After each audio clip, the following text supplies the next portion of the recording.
Hello everyone, and welcome back to Ty's esteemed Cars Book Club, the series where we read the most important pieces of literature in the history of our world.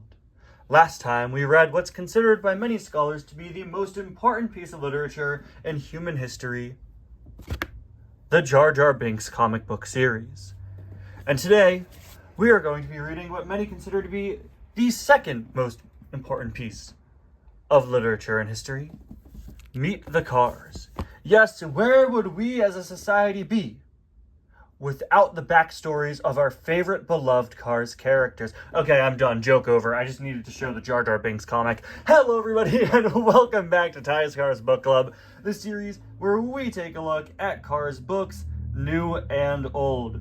This year, to celebrate the 20th anniversary of the Cars franchise, I'm going through the entire Meet the Cars series and reading and reviewing each of them here in Ty's Cars Book Club.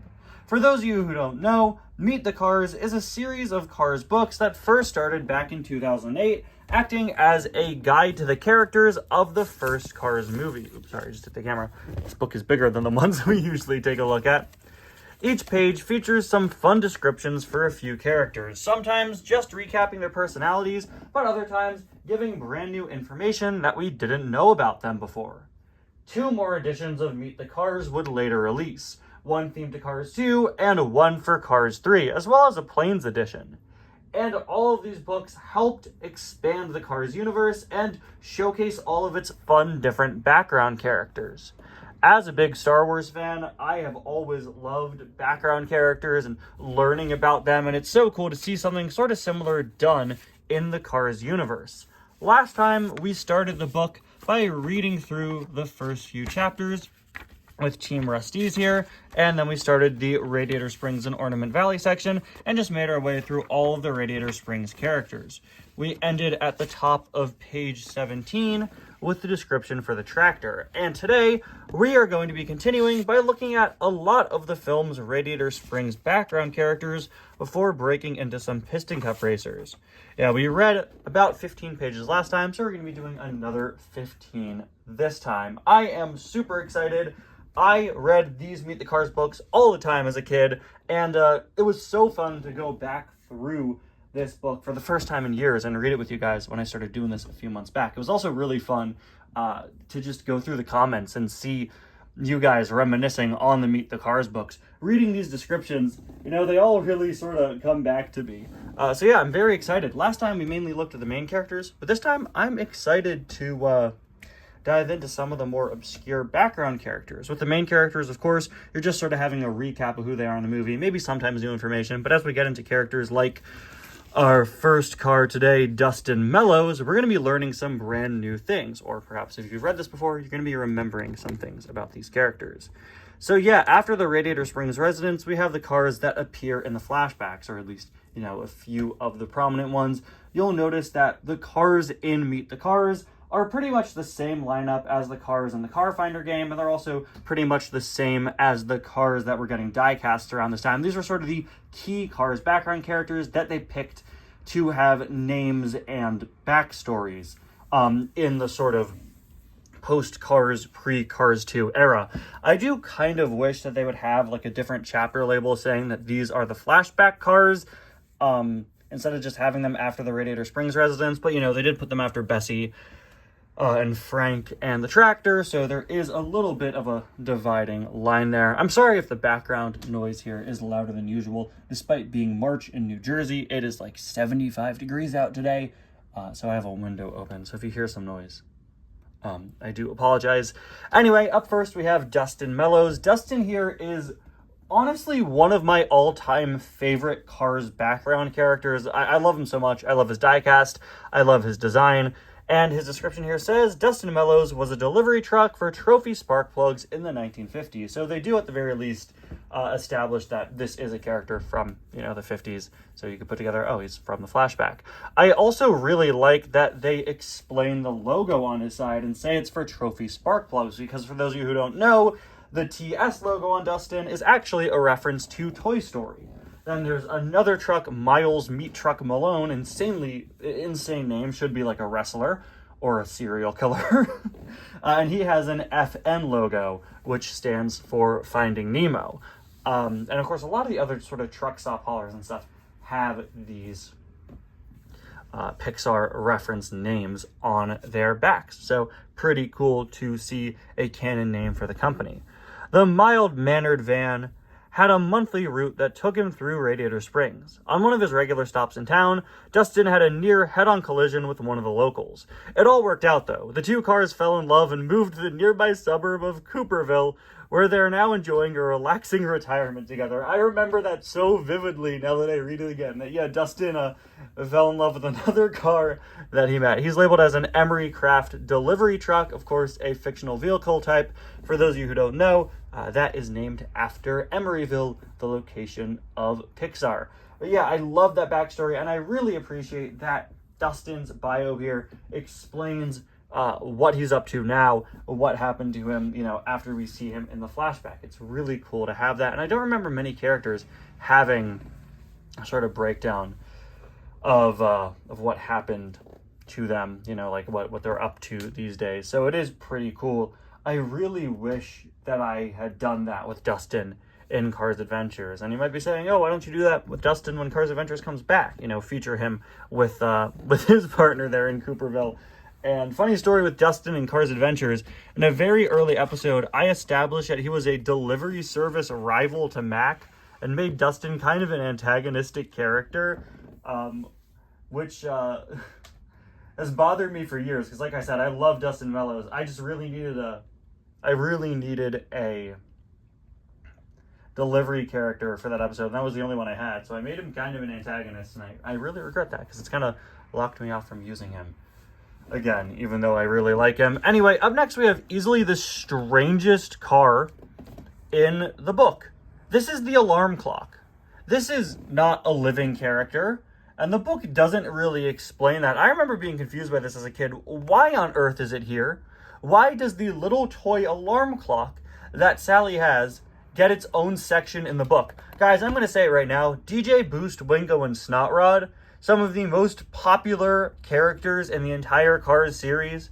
Cars so significant that they are getting 20th anniversary merchandise this year in the diecast line. They're not in this book.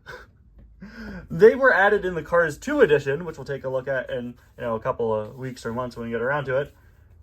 But the alarm clock is. Like, what? When Sally redid her motel, she wanted every guest who stayed there to wake up with a smile, which is better than wanting them to die with a smile. But, if the world was ending, I want to be right next to the alarm clock car. This original novelty clock car from the 1960s really does the trick. It's got such a short description. They do mention it's a novelty item, as you can see. The vehicle type, 1960s novelty clock car. I just don't get why it's here. I'm pretty sure this is the only inanimate object in the entirety of this book series.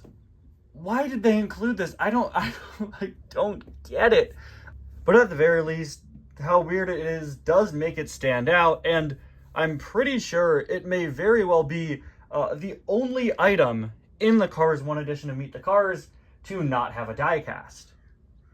Why would it have a diecast? It's a toy alarm clock. There is merchandise of this, though. There was a alarm clock, Sally's Cozy Cone Motel alarm clock, released at D23 and I think 2016, and it came with a alarm clock car, fittingly, and it could be removed.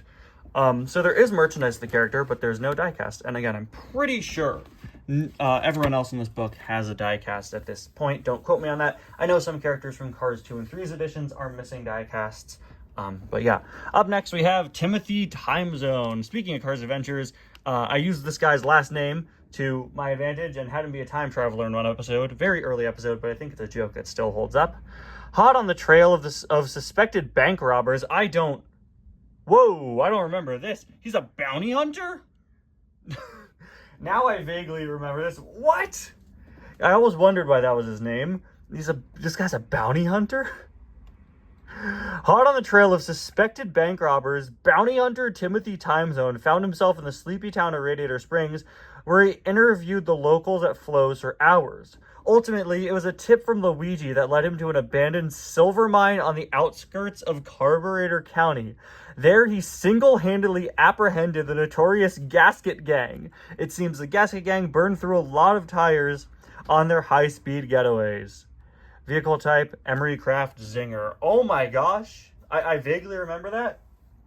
But they gave this one random character with like 2 seconds of screen time during a big panning shot the most hardcore backstory in the Cars universe. Dude, I'd watch an entire TV show. I'd watch an entire Cars spinoff just about Timothy Timezone. Reading this, I want to make a fan film about Timothy Timezone.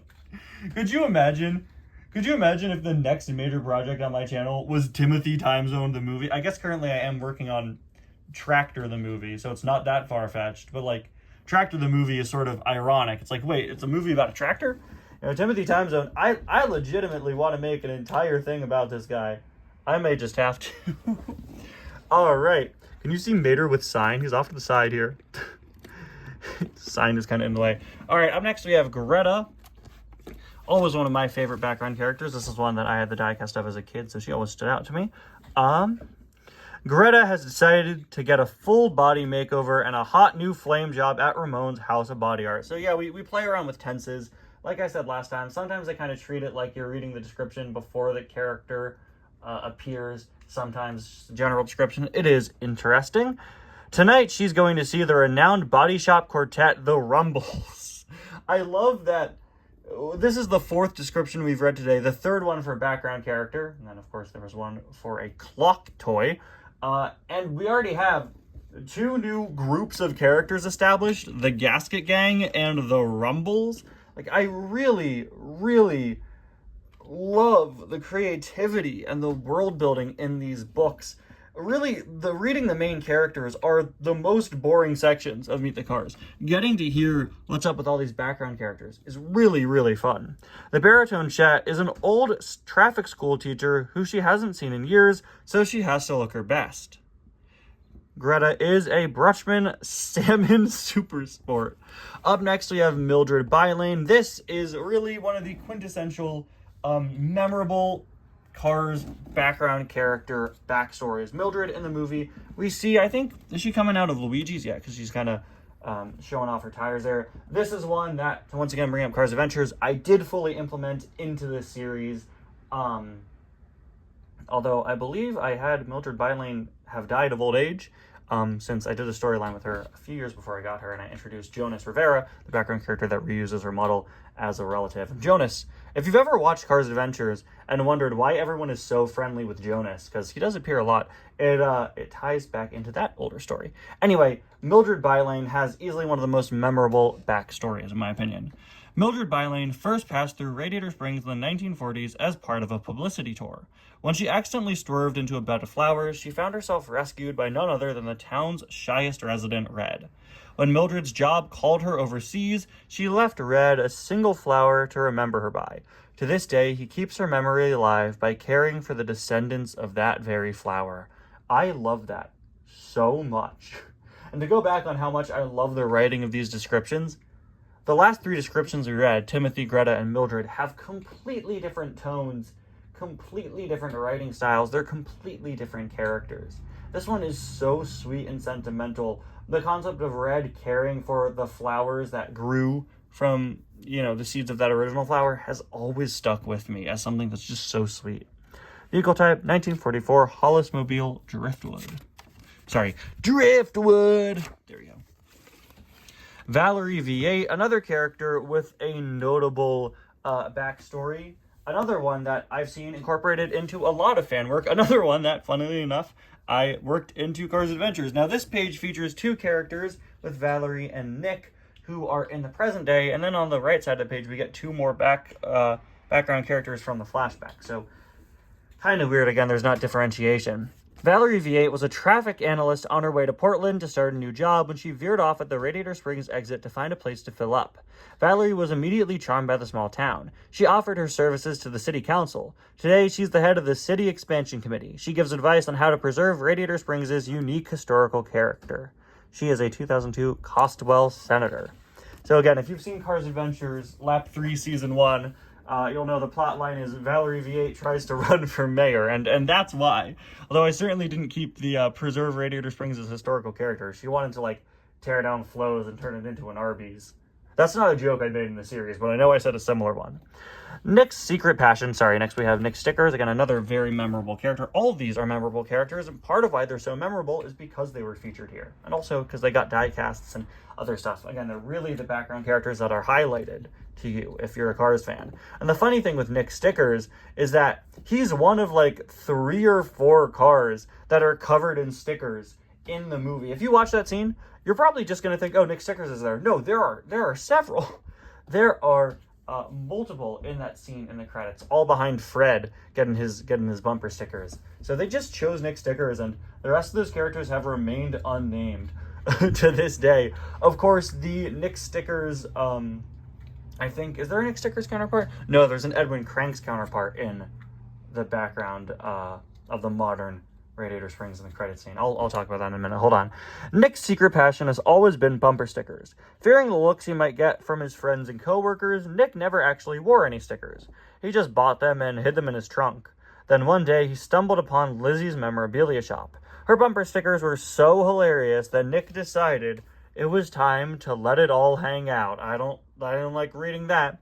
Now Nick drives down the road covered bumper to bumper with stickers. He's never felt so free. Vehicle type, Brawny Motor Co. So as I was saying about Edwin Cranks, again, yeah, they were kind of selective about what characters got merchandise and appearances in this book and stuff. And much like how Nick Stickers is one of several cars, Edwin Cranks, you know, all the cars in the flashback scene have a modern day counterpart. We have Greta, and then we have Marilyn, who I don't believe is featured in here, who is the modern day counterpart, visiting Ramones in the modern day, getting the same paint job as Greta. Edwin Cranks, of course, is the classic 50s car in the flashback, and then we have a different green car that gets this paint job in the present. And a couple of years ago, fans latched onto the modern-day Edwin Cranks, gave him a fan-made name of Grant Greenlight. You saw some customs of him. We had people using him as his profile picture. I think Ned Wheeler, right? Used to have Grant Greenlight as his profile picture. So yeah, unfortunately, we're still missing merchandise and an official name of that guy, even though he really kind of caught on with the fan base. Edwin was a creature of habit. Regular oil checks, dinner for one at Flo's every night, and a new coat of tan paint every year. Then a weekend with some old college buddies led to an unforgettable night. He got a shocking metal flake green paint job. To his horror, everyone in town couldn't stop staring at him. But to his surprise, the girls in town couldn't stop staring either. Dang, Edwin. What a player. Edwin's habits didn't change too much after that, though dinner at Flo's every night became dinner for two. Remember, people will only find you attractive if you change how you look. What a great message, guys. I'm sorry, that's obviously not the intention. Somebody should make a tan Edwin Cranks custom. It would be insanely boring, but it's canon. Derek Decal's Dobbs here is another character that really has always stood out to me because his description reveals that he painted the Radiator Springs A Happy Place mural. Derek Decal's Dobbs came to Radiator Springs to find work with his old pal Ramon. First time that we have someone who visited the town because they were close with one of the main characters. Touching up paint jobs and giving much needed facelifts. So Ramon had an assistant for a bit, which is cool. And just knowing how many people used to be in Radiator Springs, it does make sense, right? Derek not only paints cars, he also paints murals. He painted a beautiful mural on the side of one of the town shops, declaring Radiator Springs a happy place. He is a Hollismobile Rambler. Oh, and I missed that. Edwin is a 1944 Piedmont Hauser. Now let's all say it together, guys. Radiator Springs, a happy place. And just like that, we are at the end of this category. We're moving on to some of the truck stop haulers. This part of the book always stood out to me. This came out, before these guys got merchandise. I just was so enthralled by all these sleeping trucks. Oliver Lightload. Oh, there, he has an FN on him, see? Oliver pretends to be a long-haul trucker, but the truth is he just likes the top-down truck stop. You see, he's actually an online stockbroker, and he lives less than a mile down the road. That's so funny. That's such a good backstory for a truck character. He likes to pop in at the truck stop once in a while to crack some jokes, take a nap, or just listen to stories from the truckers who go through on their way to someplace far off and exotic. He's a Luxoliner, another fictional car name with a Pixar reference, semi-hauler. Ben Crankleshaft. Ben considers the open road his home, so he's not secretly an online stockbroker. Ben Crankleshaft may seem like a tough trucker, but in reality, he's a Reddit moderator. He likes to spend his days on r/TV too high, talking about how some people place their TVs way too high up. Yes, that is a real subreddit. Look it up. I saw it in an episode of the Smosh podcast where they're going over subreddits, and there's an entire subreddit dedicated to people who place their TV up way too high, and it's one of the funniest things I've ever seen. Anyway, he considers the open road his home, fellow truckers his family, and the top-down truck stop his dining room. He has few close buddies, but makes friends in every town he passes through. Once Ben has met somebody, he never forgets their name. He could recognize a familiar grill anywhere. He's a Northern Star semi-hauler. Up next, we have my favorite hauler, Gil. Industrial waste recycling might be a messy gig for some. No way! Wait. Wow, great attention to detail, because Gil's diecast, which released a year after this book, includes toxic waste inside of him. So what great attention to detail to include that in his diecast. That is such great attention to detail on the part of the diecast line. That is insanely cool. Industrial waste recycling might be a messy gig for some, but no load is too big or too toxic for Gil. But it's the jokes Gil tells at the truck stop that he enjoys recycling most of all. The other trucks politely nod and chuckle as Gil tells the same old one-liners time and time again. He's a Peterbilt, for dang's sake. Speaking of which, Jerry recycled batteries. Jerry's a pretty easygoing guy. Nothing makes him happier than running routes on the open road. There's no one to report to, no need to wash every day. It's the best, yeah man. Jerry loves life. Don't need to talk to people, don't need to shower. Once again, not beating the Reddit mod allegations. There's only one thing that can put him in a bad mood, and that's being mistaken for a Mack truck. After all, he's a Peterbilt and proud of it. That's like My Name Is Not Chuck's description, where they were like, let's make the entire character's personality the one joke that you see them do in the movie. They added a little more to him. Ooh, we're moving into the racer as well. We are flying through this book. It is only like 50 pages about.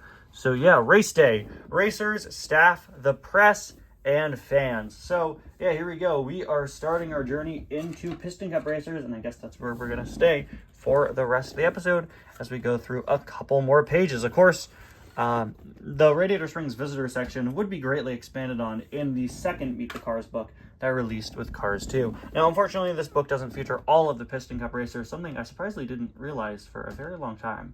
I remember, I think I was trying to organize my Cars collection, and I realized that one of the prominent ones, like this was back before I started my channel, so I only had maybe 3 or 4 Piston Cup cars.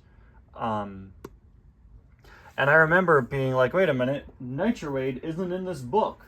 So yeah, he's not in here, and that's when I realized, wait, they don't have all 36 of them. Strip the King Leathers, number 43. This, of course, was when we first learned the real names of most of the Piston Cup racers instead of just their sponsors, but obviously we knew the King and Chick's names beforehand. From his humble beginnings on the Piston Cup circuit to the glitzy sponsorship and media attention he has today, Strip Weathers, also known as the King, has seen it all. The 7-time Piston Cup champion is the winningest race car in all of Piston Cup history. Something I absolutely love is that the Cars 3 edition of Meet the Cars establishes that McQueen has also won 7 Piston Cups by the time of that movie. So it's canon that McQueen and the King are tied for most Piston Cup wins, and I just think that's really, really cool. Of course, we've since seen that reference in other places, but it seems to originate from Meet the Cars. He's loved every second of his racing career, but truth be told, the King is ready for a slower pace. He's looking forward to more time with his queen, Mrs. the King. Calling the woman he's in a relationship with his queen. Once again, not beating the Reddit mod allegation. I'm sorry. This is a really great description. Describes the character very well. I think they should focus a little more on his sort of personal kindness that we really see. The King is just such a stand-up guy. Vehicle type, 1970. Plymouth Superbird. Superbird. I was going to say of course after, because I was going to say of course it's an iconic vehicle, but of course, and bird got merged, and I said bored. Super bored. He's actually just a piece of cardboard with a cape. Super bored. Come to a theater near you. Who says superhero fatigue is a thing? Chick Hicks, number 86. Chick Hicks is is a racing veteran with a chip on his shoulder. He doesn't have any shoulders. He's cheated his way into more second-place finishes than any other car. He's been counting down the seasons to the King's retirement so that he could take over the coveted Dynaco sponsorship. He never expected such fierce competition from hotshot rookie race car Lightning McQueen. Vehicle type 1979 Shyster Kremlin. Pretty sure they made that up, and really does sound like an evil type of car, so good job on that. Once again, these two have descriptions that sound like they take place before the movie, see? Anyway, up first we have Chuck Armstrong. I wonder if he was chosen to be the third one after these two because he's the only racer that speaks other than Dale. Dale, for the record, not in here. But yeah, this is where we learn a lot of Piston Cup backstories, many of which, just like the Radiator Springs backstories, have really stood out to fans. Although I will say, I don't really remember the Piston Cup backstories. Maybe they just sort of mesh together in my mind. Maybe it's because the Piston Cup cars are a lot more similar looking than the Radiator Springs cars. I'm not sure, but I don't remember what it says for Chuck. Is he the one with the allergies? Yes. Chuck always had a slight allergy to certain fuels. The side effects make it not so pleasant for other cars to be within 5 feet of him. Once he started racing professionally, not only did the problem not go away, it actually got worse at high speeds. It got so bad the other cars didn't want to pass him. Chuck hopes it's a good example of taking a problem and turning it into something good. Vehicle type, Excello-Fission. Yeah, so not only does Chuck Armstrong crash, according to the official canon, his life just sounds kind of sad. They said slight allergy, man. I don't know. I don't like, when the character's entire description is just kind of a joke. Like, I got having the descriptions be funny, but I just feel really bad for this guy. Okay. Up next, we have Rusty Cornfuel. Yeah, that looks like the sort of face a guy named Rusty Cornfuel would make. Not beating the Reddit mod allegations. I'm sorry. Rusty Cornfuel, number 4. Rusty Cornfuel grew up on a farm in Mississippi. He ran a racing circuit there with his buddies. So his name is Cornfuel, so you go, oh, he should be from the South? Like, Rusty won most of the races and almost made enough profit from the event to sponsor himself professionally. Luckily, a sponsor came along. Now Rusty can spend his own money on more important things, like flying his buddies from the farm to every race. See, I love that. I love the sort of fun, wholesome endings these have. He is a brawny motorco Spark GT. Todd Marcus, who's referred to here as Todd the Shockster Marcus. Despite Todd being one of the most prominently featured characters in Expanded Cars media, like being one of the main characters of the Fastest Lightning game, his nickname being the Shockster has never shown up again. Not in the video game where he's the first playable character, and not on any of his merchandise, which is strange considering Ruby Easy Oaks, who's literally the next character in the book here, has his nickname always featured. So yeah, Todd the Shockster Marcus. From now on, I think we should only refer to this character as the Shockster. It's so stupid. Todd Marcus is known as the best race car ever from Dieseltown, Alabama. I remember this now. Yeah, sorry, probably Dieselton. Todd Marcus is known as the best race car ever from Dieseltown, Alabama. He is also known as the only race car to come from Dieseltown, Alabama. When asked why he chose to be car number 123, he simply replied, because it's easy to remember. And that's why it's also his ATM number, his internet login, his home security code, and his safe combination. Vehicle type, Excello-Fission. So once again, a big part of the character's personality being a joke. In case you want to steal the Shockster's identity, there you go. We got Ruby Easy Oaks. So the name Ruby, I was always surprised this wasn't a female character, but this book reveals to us that Misty Motorcross is the only woman in the Cars 1 Piston Cup. Nicknamed Easy for his laid-back attitude and his slow, gravelly voice, Ruby Oaks' view of life mirrors his approach to racing. He likes to take it easy, gather his thoughts, get folks to let their guard down, and when they least expect it, take the lead. He is a Crown Celesta. Ralph Carlo, number 117. Number 117, Ralph Carlo is the little brother of famous Hollywood actor Jordan Carlo. Yeah, see, these are sort of vaguely ringing a bell. I remember this now. This would be a fun thing to adapt in fan work. The two brothers once had little respect for what the other did for a living. Wow, I can't believe Wonder Man stole from Meet the Cars. But when Jordan got a movie role playing a race car, he was forced by the studio to spend time shadowing his brother Ralph. After 2 long months of research, Jordan came away with a new respect for how hard racing really is. And after seeing his brother's performance in the film, Ralph gained a new respect for acting. Now Jordan never misses a race, and Ralph never misses a premiere. Vehicle type, Brawny Motorco Spark GT. Again, I really love what they did here. All right, we're going to do 3 more pages. Here is Misty. Here she is. Misty Motorcraft comes from a racing family, but not a racetrack family. Her brother Frank is a champion street racer. Her brother Zach holds the title as the fastest drag racer in 3 towns. And legend has it that her brother Dave has outrun 5 police cars in the past year alone. That's a twist. Misty's family is very excited about her career. Though she may not have the perfect track record, at least it's clean. She is also a Crown Celesta. Lee Revkins. Lee practiced driving on the family farm. Hey, wait a minute. This sounds like rusty corn fuel. He recalls an old rickety bridge over the river, where he tried to thread the needle across that narrow bridge. Lee credits his nerves of steel to those daredevil runs. These days, Lee threads through Piston Cup traffic every Sunday, competing with some of the fastest cars in the world. He is an accelofician. Up next, we got Floyd Mulvihill. This guy was a real big peg warmer last year. Was that true for you guys too? Floyd Mulvihill originally trained as an automotive engineer. One day, he decided to put down his tools and pursue his lifelong passion to race.